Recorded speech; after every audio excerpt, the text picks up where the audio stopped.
waddanka Finland ayaa kaalinta koowaad ka galay wadamada caalamka kuwooda ugu garsoorka cadaaladda badan.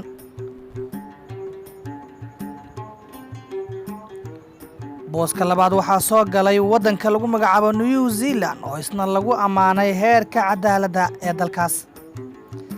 saddexaadna waxaa ku jirta waddanka Netherlands ama Holland oo iyana la sheegay in cadaaladdeedu ay tahay mid la isku halayn karo.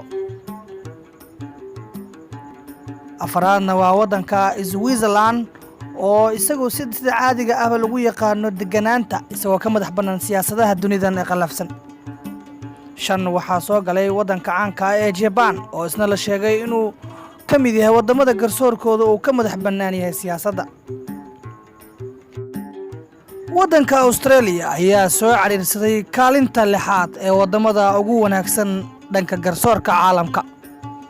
waddanka isna lagu magacaabo Canada ayaa soo galay kaalinta toddobaad oo isna lagu ammaanay heerka cadaaladdiisa.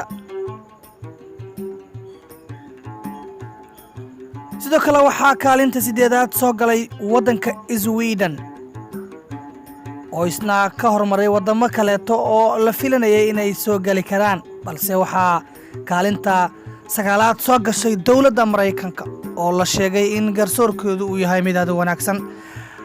waxaana ugu dambeeya dhanka garsoorka marka laga hadlayo istaatiistikadan waddanka UK ama dalka lagu magacaabo Ingiriiska oo soo galay kaalinta tobnaad oo liiska xagga dambe ka hogaamiyay wadamada ugu garsoorka wanaagsan caalamka.